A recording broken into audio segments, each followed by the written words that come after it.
Good morning बच्चों video lecture number 18 में अपन ने जो लास्ट में टॉपिक स्टार्ट किया था वो था बच्चों पारिस्थितिकीय अनुक्रमण। पारिस्थितिकीय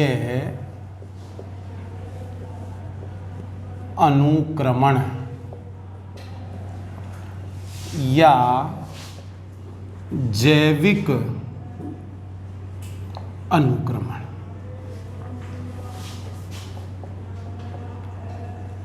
इकोलॉजिकल सक्सेशन या बायोटिक सक्सेशन। देखो बच्चों, पारिस्थितिकीय अनुक्रमण जो होता है ये समय के साथ सामुदायिक अनुक्रिया का अन्य पहलू है। Another aspect of community response according to time. समय के साथ समुदाय ने क्या अनुक्रिया करी उसको समझाता है पारिस्थितिकीय अनुक्रमण। अगर आपसे बात की जाए पारिस्थितिकीय अनुक्रमण की परिभाषा की कि साहब पारिस्थितिकीय अनुक्रमण को आप डिफाइन करो, परिभाषित करो, तो परिभाषा अपन क्या बताएंगे बच्चों? एक सुनिश्चित क्षेत्र की प्रजाति संरचना में, एक सुनिश्चित क्षेत्र की प्रजाति संरचना में समय के साथ होने वाले उचित आकलित परिवर्तन।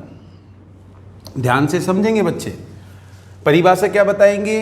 एक सुनिश्चित क्षेत्र की, एक कोई पर्टिकुलर क्षेत्र है, वहां की प्रजाति संरचना, कौन कौन सी प्रजातियां रह रही है, उनमें बदलाव कैसे होगा? समय के साथ। और उस बदलाव को बच्चों क्या किया जा सकता है? आकलित भी किया जा सकता है। वो बदलाव एकदम स्पष्ट होता है। तो सुनिश्चित क्षेत्र की प्रजाति संरचना में समय के साथ में जो उचित आकलित परिवर्तन आते हैं, उन परिवर्तनों को ही क्या कहा जाएगा? पारिस्थितिकीय अनुक्रमण। अब देखो, जो समुदाय है, समुदाय में समय के अनुसार, समुदाय में समय के अनुसार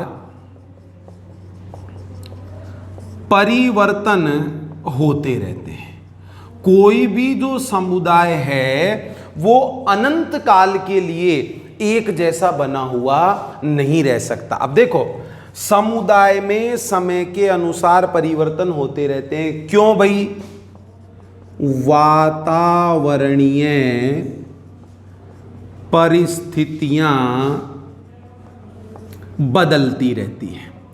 वातावरणीय परिस्थितियां क्या होती रहती है? बदलती रहती है।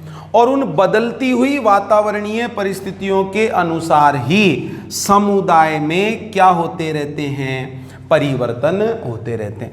अब बच्चों, समुदाय में होने वाले ये जो परिवर्तन हैं, समुदाय में जो ये होने वाले परिवर्तन हैं, ये भौतिक पर्यावरण के समानांतर व क्रमबद्ध रूप से होते हैं। भाई समुदाय में जो ये परिवर्तन आएंगे ना, सबसे पहली बात तो ये परिवर्तन बच्चों क्रमबद्ध रूप से होते हैं। और परिवर्तन किसके पैरेलल चलेंगे? भौतिक पर्यावरण के पैरेलल चलेंगे। जैसे जैसे पर्यावरण में बदलाव होता जाएगा, उस बदलाव के समानांतर ही किस में बदलाव होगा? समुदाय में बदलाव होगा, और वो बदलाव बच्चों क्रमबद्ध रूप से होता है। तो ये परिभाषा वाली जो कहानी है वो बिल्कुल क्लियरली आप समझ लो बच्चों। जो पारिस्थितिकीय अनुक्रमण है ये बच्चों एक एस्पेक्ट है, एक पहलू है किसका? समुदाय की अनुक्रिया का। पारिस्थितिकीय अनुक्रमण में क्या होता है? समुदाय में अनुक्रिया होती है, किसके साथ में? समय के साथ में। चलो मान लिया समुदाय में अनुक्रिया हुई समय के साथ में, तो फिर क्या होगा? एक निश्चित क्षेत्र की प्रजाति संरचना में, एक निश्चित क्षेत्र की प्रजाति संरचना में वहां पर कौन कौन सी जातियां निवास कर रही थी, उनमें एक निश्चित क्षेत्र की प्रजाति संरचना में समय के साथ होने वाले उचित आकलित परिवर्तन, ऐसे परिवर्तन जो उचित हैं और उनका आकलन किया जा सकता है, ऐसे उचित आकलित परिवर्तन जो होते हैं उनको अपन कहेंगे पारिस्थितिकीय अनुक्रमण। अब अपन जानते हैं बच्चों समुदाय में समय के अनुसार बदलाव होते रहते हैं। कारण क्या दोगे? वातावरणीय परिस्थितियां बदलती रहती है, वो कभी भी एक जैसी बनी हुई नहीं रहती कि अनंत काल के लिए वो परिस्थितियां हमेशा एक जैसी बनी रहेगी, ऐसा कभी भी नहीं होता है। परिस्थितियां बनती और बिगड़ती रहती है, ठीक है। तो उन बनती बिगड़ती परिस्थितियों के अनुसार ही, मतलब भौतिक पर्यावरण के समानांतर क्या चलेंगे? समुदाय में परिवर्तन चलेंगे, और वो परिवर्तन कैसे होंगे बच्चों? क्रमबद्ध रूप से होंगे। अब देखो, माना भौतिक पर्यावरण में परिवर्तन हुआ, भौतिक पर्यावरण में परिवर्तन हुआ। अब उस भौतिक पर्यावरण में परिवर्तन से क्या हो सकता है बच्चों? कुछ जातियों के प्रकार बदल जाते हैं और उनकी संख्या क्या हो जाती है बच्चों? अनगिनत हो जाती है। कुछ जातियों के प्रकार बदल जाते हैं और उनके सदस्यों की संख्या क्या हो जाती है? अनगिनत हो जाती है। और बच्चों उन भौतिक पर्यावरण में परिवर्तनों के कारण क्या हो सकता है? कुछ जातियों के सदस्यों की संख्या कम हो जाती है, यहां तक कि वो सदस्य क्या हो सकते हैं? विलुप्त भी हो सकते हैं। तो अल्टीमेटली कहानी क्या है कि साहब पर्यावरण में बदलाव हुआ, उसकी वजह से कुछ नई जातियां बस जाती है जिनके सदस्यों की संख्या अनगिनत हो जाती है, और कुछ पुरानी जातियां होती है वो क्या हो जाती है? विलुप्त हो जाती। अब बच्चों में एक उदाहरण से आपको समझाता हूं। अभी जैसे मान लो कोई एक घास का मैदान है, कोई एक घास का मैदान है। अब उस घास के मैदान में किस प्रकार की वनस्पतियां हैं, उन वनस्पतियों पर आश्रित कैसे जंतु है, वो वहां पर फिक्स है भाई, कैसे पेड़ पौधे हैं, कैसे जीव जंतु वो रह रहे हैं। अब मान लो तेज बारिश हुई, तेज बारिश की वजह से वहां पर बाढ़ आ गई, और बाढ़ के पानी का भराव जो है वो लंबे समय तक रह गया, कई सालों तक रह गया। अब सोच के देखो, उस घास के मैदान की जो वनस्पतियां और जो जीव जंतु थे, क्या अब वो बाढ़ के पानी भराव वाली स्थितियों में रहने के अनुकूल है क्या? बिल्कुल भी अनुकूल नहीं है। इसका मतलब वहां की पर्यावरणीय परिस्थितियां क्या हो गई? बदल गई, समय के साथ में परिस्थितियां बदल गई। अब वहां पर रहने के काबिल जो जातियां हैं, ऐसी नई जातियों का बच्चों क्या होगा? आगमन होगा, ठीक है। और वहां पर जो पहले से जातियां रह रही थी अब उन परिस्थितियों के अनुकूल नहीं है, तो उनका बच्चों क्या होगा? पलायन होगा। तो ये आगमन नई जातियों का और पुरानी जातियों का पलायन, ये आगमन पलायन बच्चों किसके अनुसार चलेगा? भौतिक पर्यावरण में बदलाव के अनुसार चलेगा। और कब तक चलता रहेगा? ध्यान देना बच्चों, ये बदलाव कब तक चलता रहेगा? जब तक कि स्थायी समुदाय उत्पन्न नहीं हो जाता है। जब तक स्थायी समुदाय नहीं बनेगा तब तक बच्चों पुरानी जातियों का पलायन और नई जातियों का आगमन चलता रहेगा। ठीक है, कोई स्थायी समुदाय जब बन जाता है तब माना जाएगा कि पारिस्थितिकीय अनुक्रमण कंप्लीट हो गया। अब हो सकता है आने वाले समय में फिर परिस्थितियां बदल जाए, तो फिर अगर परिस्थितियां बदल जाएगी तो वो चरम समुदाय वहां पर फिर वापस बदल जाएंगे। तो अपन कभी भी ऐसा नहीं मान सकते कि किसी पारितंत्र में, प्रकृति में कोई भी समुदाय है, कोई भी जाति है, वो अनंत काल के लिए परमानेंट हो गई। आज की भी अगर अपन बात करें, वर्तमान के समुदाय देखें अपन अपनी पृथ्वी पर कि साहब आज किस प्रकार के समुदाय है, तो जरूरी नहीं है कि लाखों करोड़ों साल पहले भी वो ऐसे हुए हों। पारिस्थितिकीय अनुक्रमण एक समय के साथ घटित होने वाली प्रक्रिया है। उद्विकास को और अनुक्रमण को अपन साथ साथ चलने वाली घटना मान सकते। तो ऐसे मान लो कि साहब वर्तमान के जो समुदाय है अपनी पृथ्वी पर, वो भी कौन सी प्रक्रिया से बने होंगे? पारिस्थितिकीय अनुक्रमण से बने होंगे। हो सकता है हजारों लाखों साल बाद कोई नए प्रकार के समुदाय बन जाएं। क्यों? जैसी परिस्थितियां बनेगी उनके अकॉर्डिंग समुदाय उत्पन्न हो जाएंगे। तो ये बच्चों बेसिक इंट्रोडक्शन हो गया पारिस्थितिकीय अनुक्रमण का कि साहब पारिस्थितिकीय अनुक्रमण होता क्या है। अब यहां पर आपको एक चीज ध्यान देनी है, समुदाय पाया जा रहा है किसमें? पारितंत्र में।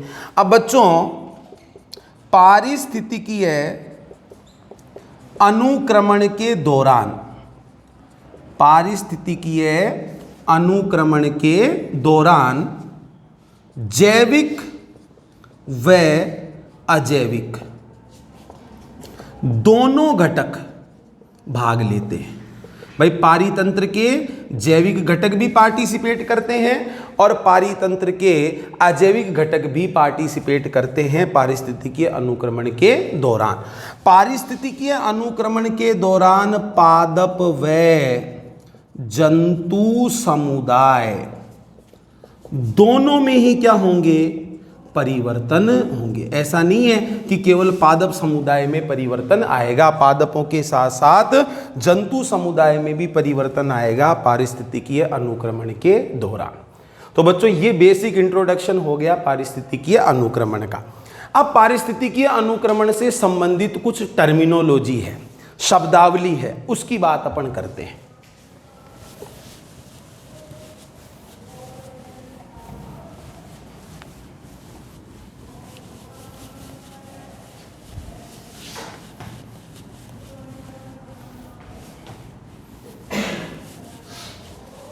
देखो बच्चों, कुछ महत्वपूर्ण शब्दावली, इंपॉर्टेंट टर्मिनोलॉजी जो कि अनुक्रमण से संबंधित है। नंबर 1, पुरोगामी समुदाय। बच्चों ये जो 3-4 टर्मिनोलॉजी है इनको अच्छी तरह से समझ भी लेना और याद भी कर लेना। पुरोगामी समुदाय या पायोनियर कम्युनिटी किसी अनाच्छादित क्षेत्र पर सर्वप्रथम निर्मित होने वाले समुदाय। ठीक है, कोई ऐसा क्षेत्र जहां पर पहले से मान लो कोई समुदाय नहीं था, कोई पेड़ पौधे जीव जंतु नहीं थे और वहां पर पहली बार कोई समुदाय बना है, नवनिर्मित। तो सबसे पहली बार जो समुदाय निर्मित होगा किसी अनाच्छादित क्षेत्र पर, उसको बच्चों क्या कहेंगे? पुरोगामी समुदाय। जैसे अगर मान लो अपन एग्जाम्पल देखें, कोई नग्न चट्टानी क्षेत्र है, कोई निर्जन वीरान नग्न चट्टानी क्षेत्र है, दूर दूर तक कहीं पेड़ पौधे कोई जीव जंतु नहीं है, किसी भी प्रकार का कोई समुदाय नहीं है। उन नग्न चट्टानी क्षेत्रों पर सबसे पहले ग्रो करेंगे कौन? लाइकेन। सबसे पहले कौन ग्रो करेंगे बच्चों? लाइकेन ग्रो करेंगे। और वो लाइकेन जो ग्रो करेंगे वो भी कैसे होंगे? परपटी में लाइकेन होंगे, परतदार लाइकेन होंगे। तो सबसे पहले उन नग्न चट्टानों पर कौन ग्रो करेंगे? लाइकेन ग्रो करेंगे। तो बच्चों ये लाइकेन क्या माना जाएगा? पुरोगामी समुदाय माना जाएगा। ऐसे ही दूसरा एग्जाम्पल मान लो अपन देखें, कोई नवनिर्मित तालाब है, कोई नवनिर्मित तालाब है या कोई नवनिर्मित जलाशय है, तो उसमें बच्चों सर्वप्रथम ग्रो करेंगे पादप प्लवक। सबसे पहले कौन ग्रो करेंगे? पादप प्लवक, या सबसे पहले ऐसे मान लो बच्चों प्लावी अवस्था बनेगी। अभी जैसे मान लो डायटम्स हैं,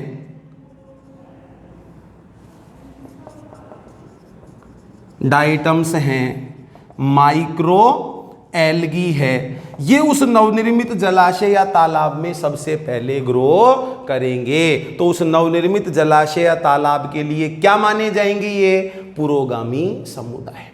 क्लियर? तो पुरोगामी समुदाय किसको कहेंगे? किसी अनाच्छादित क्षेत्र पर सर्वप्रथम निर्मित होने वाले समुदाय। अब अपने को ऐसा मानना नहीं है कि साहब जो पुरोगामी बन गए वो पुरोगामी एकदम स्थायी है। वो तो स्थायी है नहीं, क्योंकि जो पर्यावरण की परिस्थितियां हैं वो तो बदलती रहेगी, और बदलती हुई परिस्थितियों के अनुसार उन समुदायों में भी क्या आएगा? परिवर्तन आएगा। दूसरी चीज देखो बच्चों, चरम समुदाय, चरम समुदाय या क्लाइमैक्स कम्युनिटी, चरम समुदाय या क्लाइमैक्स कम्युनिटी। तो ध्यान दो बच्चों, सर्वाधिक स्थायी समुदाय जो वातावरण के सबसे ज्यादा अनुकूल होते हैं। बदलती हुई परिस्थितियों में जो सबसे ज्यादा अनुकूल हैं, सबसे ज्यादा स्थायी है, उन्हीं को बच्चों क्या माना जाएगा? चरम समुदाय माना जाएगा। जैसे मैं आपको उदाहरण से समझाता हूं। अभी मान लो कहा जाए कि किसी स्थान पर पहले कभी 100, 200, 500, 1000 साल पहले मान लो कोई तालाब होता था, कोई झील होती थी, ऐसा मान लेते हैं। लेकिन आज वहां पर एक हरा भरा जंगल है जिसमें अधिक ऊंचाई के वृक्ष भी है, शाख भी है, झाड़ियां भी हैं। तो पहले कभी तालाब या झील थी, लेकिन आज वहां पर एक हरा भरा जंगल है। तो वो हरे भरे जंगल के अंदर जो बड़े वृक्ष, शाख, झाड़ियां हैं और उन पर आश्रित जो एनिमल्स हैं, वो सब मिलकर बच्चों क्या बनाते हैं? चरम समुदाय बनाते हैं। अब सोच के देखो, तालाब था, झील थी, उसके समुदाय में समय के साथ साथ क्या आते गए?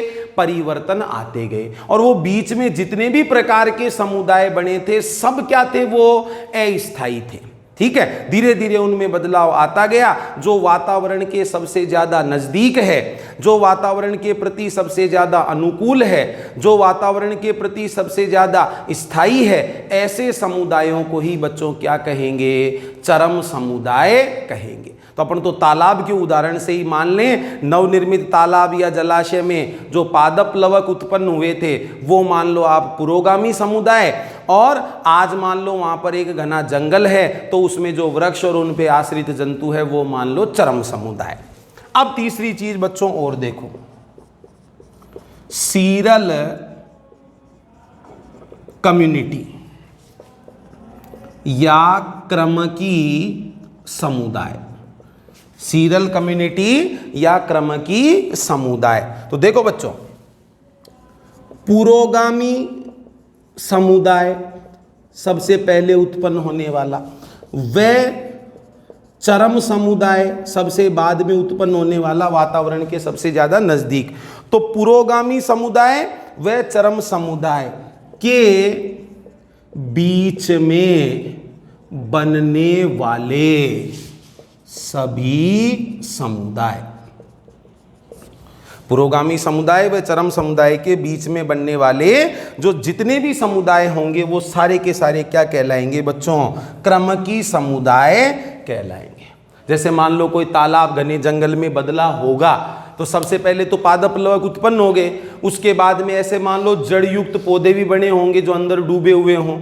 जड़युक्त पादप भी बने होंगे जो सतह पर तैर रहे हों, ऐसे पादप भी बने होंगे जिनका जड़ या आधारीय भाग तो पानी में हो और वायवीय भाग प्ररोजो स्थल पर हो। दलदल जैसी स्थिति बनी होगी तो कच्छ स्वादल पादप भी बने होंगे, ठीक है। नरकुल अनुपचारण अवस्था भी बनी होगी, छोटी मोटी झाड़ियां, उसके बाद में फिर क्या बने होंगे, वृक्ष बने होंगे। तो वृक्ष चरम समुदाय, पादप प्लवक जो है वो पुरोगामी समुदाय, और दोनों के बीच में जितने भी समुदाय बनेंगे वो सब क्या कहलाएंगे बच्चों, क्रमकी समुदाय।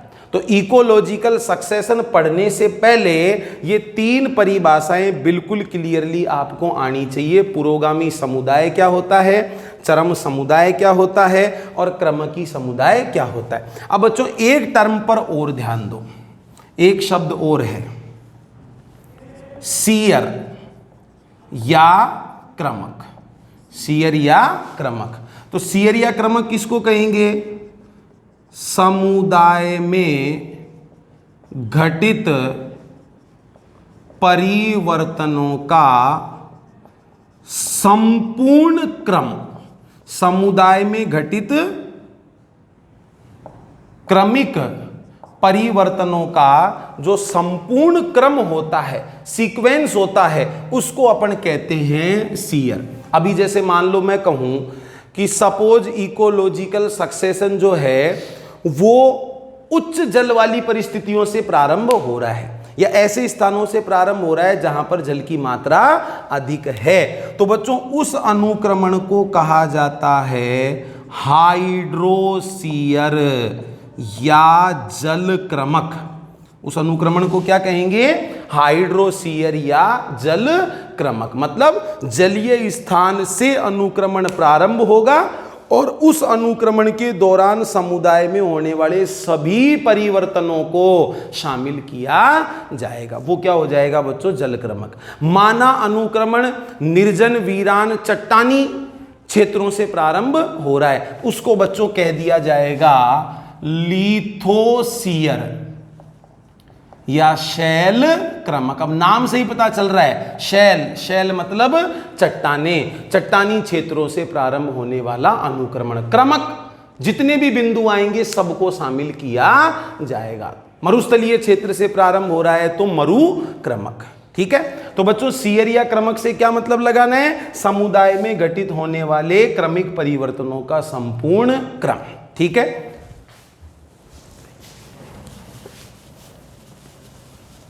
अब बच्चों अपनी बुक में डायग्रामेटिकली जलारंभी अनुक्रमण को समझाया गया है। हाइड्रोसीयर को समझाया गया है, एक कोई नवनिर्मित तालाब या जलाशय है और उस जलाशय में अनुक्रमण किस प्रकार से हुआ, चरम समुदाय कौन कौन से बने, पुरोगामी कौन से थे और क्रमकी समुदाय कौन से थे, ये उदाहरण अपनी एनसीईआरटी में दिया हुआ है। तो उस उदाहरण को अपन समझें उससे पहले बच्चों एक बिंदु और है, टाइप्स ऑफ सक्सेशन, अनुक्रमण के प्रकार। अनुक्रमण के प्रकार देखो बच्चों, स्थान के अनुसार जो अनुक्रमण है वो अनुक्रमण किस स्थान से प्रारंभ हो रहा है उसको अगर ध्यान में रखें तो बच्चों अनुक्रमण जो है वो 2 प्रकार का बताया जा सकता है। एक तो प्राइमरी सक्सेशन या प्राथमिक अनुक्रमण और दूसरा होता है बच्चों सेकेंडरी सक्सेशन या द्वितीयक अनुक्रमण। आधार क्या मानना है कि अनुक्रमण किस स्थान से प्रारंभ हो रहा है उसको अगर ध्यान में रखें तो। अब देखो सर्वप्रथम प्राथमिक अनुक्रमण किसको माना जाएगा, यह अनुक्रमण ऐसे क्षेत्रों से प्रारंभ होता है जहां पर पूर्व में कोई समुदाय विद्यमान नहीं थे। ठीक है, प्राथमिक अनुक्रमण हमेशा ऐसे क्षेत्रों से प्रारंभ होगा जहां पर पूर्व में कोई समुदाय विद्यमान नहीं थे। मतलब प्रथम बार नया समुदाय बनता है। समुदाय की जो स्थापना होती है वो स्थापना बच्चों पहली ही बार होती है। अब अगर मान लो एग्जाम्पल अपन देखें, जैसे नग्न पत्थर है, ठीक है, नग्न पत्थर है, उन पत्थरों पर मान लो पारिस्थितिकी अनुक्रमण चला, कोई वनस्पति वगैरह वहां पर ग्रो कर जाए, या निर्जन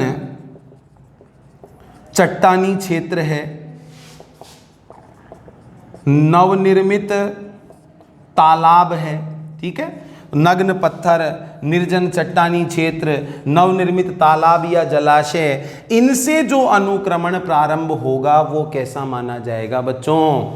प्राथमिक अनुक्रमण माना जाएगा। अब आगे बढ़े, पीछे मैं आपको पहले ही बता चुका, अनुक्रमण के दौरान पादप समुदाय और जंतु समुदाय दोनों में परिवर्तन आते हैं। ये एक अलग बात है कि पहले पादप समुदाय उत्पन्न होगा और फिर पादपों के अकॉर्डिंग ही उन पर जंतु समुदाय और अपघटक उत्पन्न होते। मतलब जिस प्रकार की वनस्पति होगी उस वनस्पति पर उसी प्रकार के आश्रित जंतु विद्यमान होंगे, और जिस प्रकार के पादप और जंतु होंगे वहां पर उसी ही प्रकार के अपघटक पाए जाएंगे। तो अब ध्यान दो बच्चों, ये तो एक प्रकार से कोई नवनिर्मित ही आवास मान लो। नए आवास में समुदाय विकसित होने के लिए, या ऐसे मान लो बच्चों, पहले क्या बनेगा? पादप समुदाय बनेगा।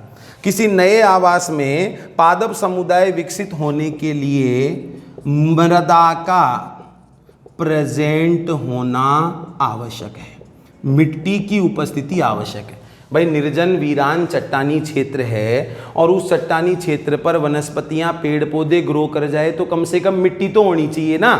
इसका मतलब ऐसे निर्जन वीरान क्षेत्रों में बच्चों मृदा का निर्माण करना पड़ेगा। उन चट्टानों के ऊपर जो लाइकेन ग्रो करेंगे, परपटी में लाइकेन है, पर्निल लाइकेन है, वो बच्चों कार्बनिक अम्लों का स्त्रवण करते हैं, ऑर्गेनिक एसिड को सीक्रेट करते हैं, और उन ऑर्गेनिक एसिड के सीक्रेशन से वो जो कार्बनिक अम्ल होते हैं वो धीरे धीरे चट्टानों का क्या करते हैं? क्षरण करते हैं, उनको नष्ट करते हैं, जिसकी वजह से बच्चों क्या उत्पन्न होती है? मृदा उत्पन्न होती है। और जब परिस्थितियां अनुकूल बन जाती है तो उस मृदा के अंदर फिर पेड़ पौधे ग्रो कर पाते हैं। तो बच्चों प्राथमिक अनुक्रमण जो होगा, प्राथमिक अनुक्रमण में पहले तो मृदा का निर्माण किया जाएगा, और उस बच्चों मृदा के निर्माण में हजारों लाखों वर्षों का समय लग सकता है। तो ये चीज आपको ध्यान रखनी है, जो प्राथमिक अनुक्रमण होता है वो प्राथमिक अनुक्रमण बहुत ही लंबे समय की प्रक्रिया है, जिसके अंदर सैकड़ों हजारों वर्षों का समय लग जाता है, क्योंकि मिट्टी को पहली बार निर्मित किया जाता है। क्लियर? ये तो बात होगी प्राथमिक अनुक्रमण की। अब अपन देखते हैं बच्चों द्वितीयक अनुक्रमण। अंतर समझना, प्राथमिक अनुक्रमण ऐसी जगह से चालू हुआ था जहां पर पूर्व में कोई समुदाय विद्यमान नहीं था। द्वितीयक अनुक्रमण को कैसे पहचानेंगे? ऐसे स्थानों से प्रारंभ होता है जो पूर्व में कभी पादप व जंतु समुदायों से उपनिवेशित थे। ध्यान से समझना बच्चों, द्वितीयक अनुक्रमण ऐसे स्थानों से प्रारंभ होता है जो पूर्व में कभी पादप व जंतु समुदायों से उपनिवेशित थे। वहां पर पहले कभी पेड़ पौधे जीव जंतु पाए जाते थे, लेकिन किसी प्राकृतिक कारण या मानवजन्य कारण, कोई नेचुरल कोज हो सकता है, कोई मान लो प्राकृतिक रूप से आग लग गई या कोई बाढ़ आ गई या कोई मानव निर्मित कारण हो सकता है, जंगलों को काट दिया, जंगलों के अंदर आग लगा दी, तो प्राकृतिक कारण हो सकता है या मानव निर्मित कारण हो सकता है। तो जो पहले से उपनिवेशित समुदाय थे वो किसी प्राकृतिक या मानव निर्मित कारण की वजह से क्या हो गए, निरस्त हो गए, नष्ट हो गए, और फिर उन स्थानों पर बदली हुई पर्यावरणीय परिस्थितियों के अनुसार नए समुदाय बने। बदली हुई परिस्थितियों के अनुसार नए समुदाय बने। तो बच्चों इस प्रकार का जो अनुक्रमण होगा वो क्या माना जाएगा, द्वितीयक अनुक्रमण माना जाएगा। अब ध्यान दो, पहले से पेड़ पौधे जीव जंतु रह रहे थे, इसका मतलब मृदा उपस्थित थी, वहां पर मिट्टी को बनाने की आवश्यकता नहीं है। हो सकता है मिट्टी के भौतिक व रासायनिक गुणों में कोई परिवर्तन हो गया हो, लेकिन मृदा बच्चों पहले से उपस्थित थी। तो मिट्टी के निर्माण में जो लगने वाला समय है वो समय क्या हो जाएगा, बच जाएगा। मतलब प्राथमिक अनुक्रमण से अगर तुलना की जाए तो बच्चों तुलनात्मक रूप से द्वितीयक अनुक्रमण में कम समय लगता है। अगर तुलना करें प्राथमिक अनुक्रमण से तो द्वितीयक अनुक्रमण में कम समय लगता है। जैसे मान लो अभी कोई एक घास का मैदान है और सपोज वो घास का मैदान किसी भी कारण से निरस्त हो गया, उजड़ गया, उसको दोबारा बनने में केवल 50 से 100 सालों का समय लगेगा, वो वापस पहले के जैसा निर्मित हो जाएगा। अभी कोई मान लो वन या जंगल है, वो किसी भी कारण से नष्ट हो गया, आग लगने की वजह से, बाढ़ आने की वजह से, मानव के द्वारा अंधाधुंध कटाई की वजह से 100 से लेकर 200 सालों में प्राकृतिक रूप से वो जंगल वापस नवनिर्मित हो जाएगा। ठीक है, तो द्वितीयक अनुक्रमण में समय कम लगता है, प्राथमिक अनुक्रमण में समय ज्यादा लगता है। तो बच्चों अनुक्रमण के दोनों प्रकार, इनकी परिभाषाएं और उदाहरण और अंतर, ये सारी चीजें मैंने आपको समझा दी। अब अपने एनसीईआरटी में जो एग्जाम्पल दिया गया है कि साहब कैसे स्थान से अनुक्रमण प्रारंभ हो रहा है, एक जलारंभी अनुक्रमण का उदाहरण दिया हुआ है और एक मरुरंभी या शैलरंभी अनुक्रमण का उदाहरण दिया हुआ है। तो सबसे पहले अपन देखते हैं जलारंभी अनुक्रमण।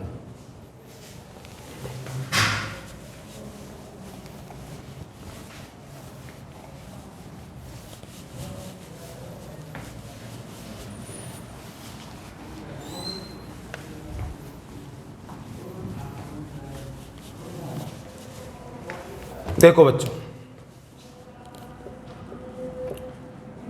हाइड्रोशीयर या जलारंभी अनुक्रमण।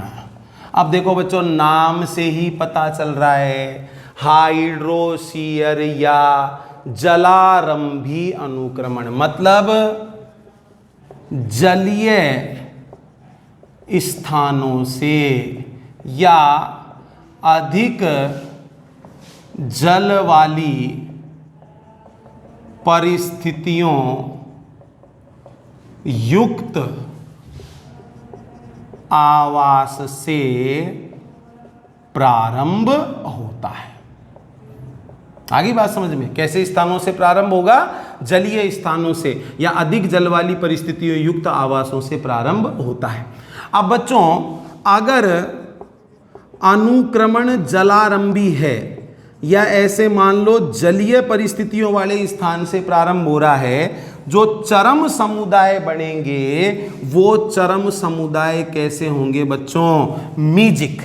चरम समुदाय कैसे होंगे, मीजिक, समोदभिद परिस्थितियों वाले होंगे। समोदभिद से क्या मतलब लगाना है, ना पानी कम और ना पानी ज्यादा, मॉडरेट वाटर कंडीशन, मध्यम पानी वाली परिस्थितियों के समुदाय के रूप में उत्पन्न हो जाएंगे। तो जलारंभी जो अनुक्रमण होता है वो मीजिक परिस्थितियों की ओर बढ़ता है, समोदभिद परिस्थितियों की ओर बढ़ता है। क्लियर। अगर यही बात आपसे मरुरंभी में पूछ लिया जाए, मान लो कोई मरुस्थल वाले स्थान से कोई अनुक्रमण प्रारंभ हो रहा है, वो भी कैसी परिस्थितियों की ओर अग्रसर होगा, मीजिक परिस्थितियों की ओर। तो चाहे से अधिक जल वाली परिस्थितियों से अनुक्रमण प्रारंभ हो जाए, वो भी समोद्भिद की ओर बढ़ेगा, और चाहे से बिल्कुल कम जल वाली परिस्थितियों से अनुक्रमण प्रारंभ हो जाए, वो भी मीजिक कंडीशन की ओर बढ़ेगा। अल्टीमेटली चाहे मरुस्थल हो और चाहे कोई तालाब हो, निर्मित क्या होना है, वन या जंगल ही निर्मित होना है। क्लियर। अब अपनी बुक में जो उदाहरण दिया हुआ है, वो बुक में बच्चों उदाहरण दिया हुआ है एक नवनिर्मित तालाब या जलाशय में अनुक्रमण का। तो देखो बच्चों, अनुक्रमण के दौरान निर्मित होने वाले समुदायों की निम्न अवस्थाएं होती है। अनुक्रमण के दौरान जो समुदाय निर्मित होंगे उनकी निम्न अवस्थाएं होती है। नंबर 1, पादप प्लवक अवस्था। पादप प्लवक अवस्था। कोई नवनिर्मित तालाब है तो सबसे पहले क्या बनेंगे बच्चों, प्रकाश संश्लेषी सूक्ष्म प्लावी पादप। प्रकाश संश्लेषी सूक्ष्म प्लावी पादप सबसे पहले निर्मित होंगे। जैसे अगर मान लो अपन बात करते हैं डाइटम्स हैं, या पादप भी क्या, आप तो ये मानो प्रकाश संश्लेषी सूक्ष्म प्लावी जीव सर्वप्रथम उत्पन्न होंगे। जैसे डाइटम्स हैं,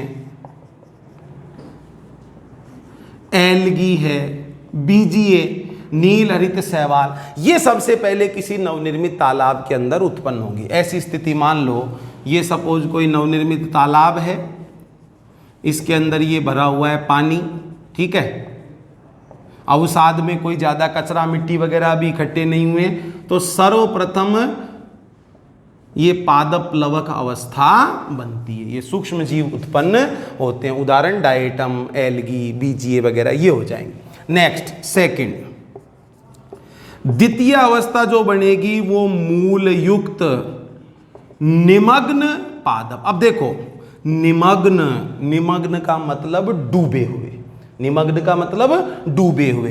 तो डूबे हुए पादप बनेंगे जो कैसे होंगे, मूल युक्त होंगे, जड़ युक्त होंगे। क्यों, समय के साथ साथ इस जलाशय की तलहटी में अवसाद जमा होते जाएंगे, कचरा मिट्टी वो सब चीजें इकट्ठी होती चली जाएगी। तो ऐसे मान लो बच्चों, अंदर ऐसे डूबे हुए जड़ युक्त जो पादप हैं वो उत्पन्न हो जाएंगे। एग्जाम्पल जैसे अपन देखें, वेलिस्नेरिया है, हाइड्रीला है, ये अवस्था उत्पन्न हो जाएगी। नेक्स्ट, थर्ड, मुक्त मूल युक्त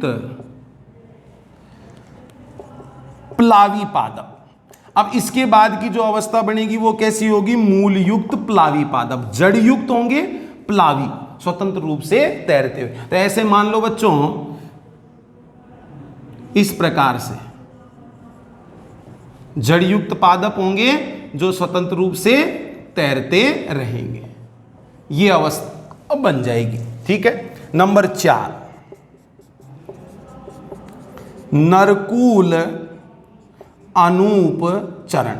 चौथा जो चरण होगा वो नरकूल अनूप चरण। तो देखो बच्चों, समय के साथ साथ जलाशय में पानी की क्या आएगी, कमी आएगी। भाई उसका जो जल भराव का स्तर था वो स्तर क्या होता जाएगा, कम होता जाएगा, क्योंकि ये जो पेड़ पौधे हैं या जीव जंतु हैं, इनके जो मृत शरीर होंगे वो मृत शरीर जलाशय के अंदर ही तो इकट्ठे होते जाएंगे।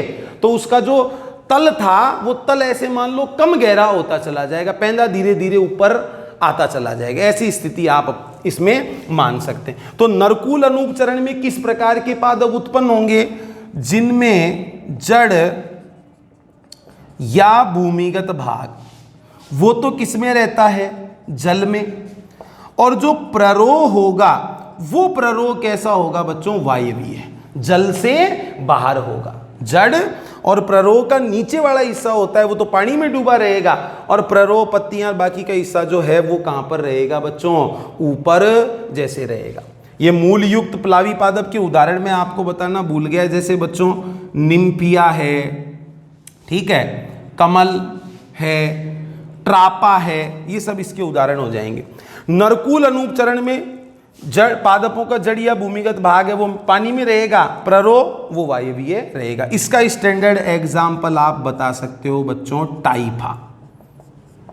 इसका स्टैंडर्ड एग्जाम्पल क्या बता सकते हो? टाइफा। या इस अवस्था को आप उभयचर पादप वाली अवस्था मान सकते हो। उभयचर से आपके इजीली समझ में आ जाएगा, उभयचर पादप वाली अवस्था हो जाएगी। नंबर 5 कच्छ स्वादल अवस्था, मार्स मेडो स्टेज। मतलब इस अवस्था में क्या उत्पन्न होंगे? दलदलीय पादप उत्पन्न होंगे। क्यों?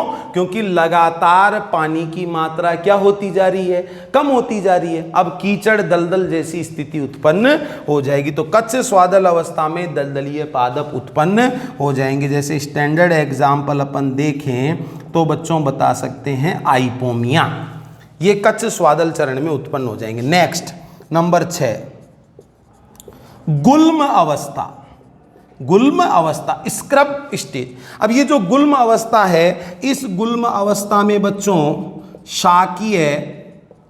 शाकीय पादप व छोटी छोटी झाड़ियां ये उत्पन्न हो जाएगी, जो पूरी तरह से स्थल पर रहने के लिए अनुकूलित है। जैसे एग्जाम्पल अगर अपन देखें, कॉर्नस है, ओक प्लांट है, ये सब कौन सी अवस्था में होंगे बच्चों? गुल्म अवस्था में होंगे। सबसे लास्ट में जो अवस्था होगी वो कौन सी है? चरम अवस्था, क्लाइमैक्स स्टेज। इस चरम अवस्था के अंदर बच्चों घने वृक्ष व बड़ी बड़ी झाड़ियां उत्पन्न हो जाएगी। और बच्चों ये घने वृक्ष और बड़ी बड़ी झाड़ियां जो होगी ये वातावरण के अनुसार सबसे ज्यादा अनुकूलित होगी।